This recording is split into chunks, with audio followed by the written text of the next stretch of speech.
এই শোনো, আরো একটা কথা বলি।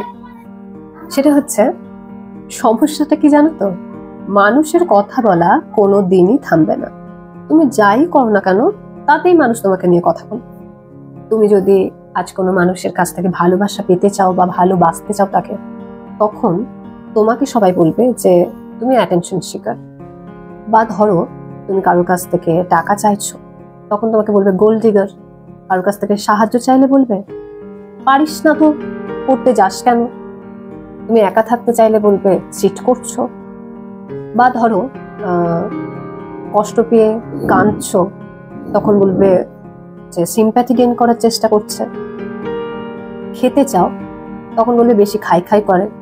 যদি তুমি ঘুমাতে চাও নিজের তো করে, তখন বলবে সারাদিন পড়ে পড়ে ঘুমাই। যদি ধরো তুমি বলো যে আমি চাকরি করতে চাই, তখন বলবে যে বেশি উঠতে চাইছে বাইরে, বেশি স্বাধীনতা চাইছে। আর যদি কিছু না করো, বলবে নিজের তো কোনো আইডেন্টিটি নেই। যদি নিজের টাকা খরচা করো, বলবে যে সেলফিশ। আর যদি না করো, তাহলে বলবে তুমি কিপটে। মানে সবেতেই অসুবিধা। যদি ক্লান্ত হয়ে যাও, বলবে যে ঢং করছো।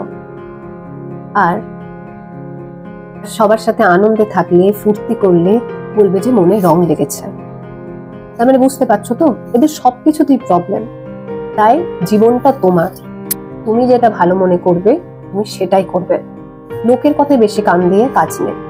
লোককে বলা, সে সারা জীবন বলতেই থাকবে। ঠিক আছে? তাই নিজের যেটা ভালো মনে হচ্ছে সবসময় সেটাই করো। নিজেকে ভালো রাখার জন্য, নিজে ভালো থাকার জন্য তোমার যেটা ভালো মনে হবে তুমি সবসময় সেটা করবে। তবে দেখো, সেটাতে যেন কখনো কারোর ক্ষতি না হয়, তাহলেই হবে। যদি আজকে আমার কথাগুলোর সাথে নিজেদের মিল খুঁজে পাও বা নিজেদের মতামতের মিল হয়, অবশ্যই অনেক অনেক লাইক করো, কমেন্টস করে জানাতে ভুলো না কেমন লাগলো। ভালো লাগলে শেয়ার করো ফ্যামিলির সকলের সাথে, ফ্রেন্ডসদের সাথে। আর আমার ফেসবুক পেজে নতুন হলে অবশ্যই পেজটিকে লাইক করো, সাথে ফলো করে দিও।